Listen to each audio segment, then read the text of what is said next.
بسم اللہ الرحمن الرحیم۔ حضرت ابو ہریرہ رضی اللہ تعالیٰ عنہ فرماتے ہیں کہ رسول اللہ صلی اللہ علیہ وآلہ وسلم نے فرمایا 7 ہلاکت کی چیزیں ہیں، ان سے بچو۔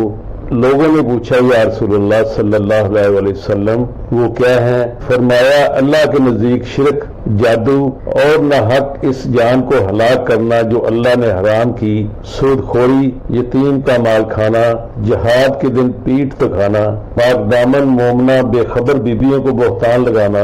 حضرت ابو امامہ رضی اللہ تعالیٰ عنہ نبی کریم صلی اللہ علیہ وآلہ وسلم سے روایت کرتے ہیں، آپ صلی اللہ علیہ وآلہ وسلم نے فرمایا حیا اور کم گوئی ایمان کی شاخیں ہیں، جبکہ فحش گوئی اور بیان مبالغہ رئی نفاق کی 2 شاخیں ہیں۔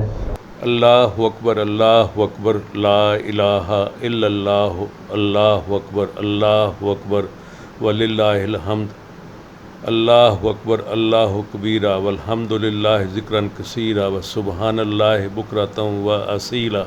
ویڈیو کو لائک اور شیئر کر دیں اور چینل کو سبسکرائب بھی لازمی کر لیں۔ جزاک اللہ خیر۔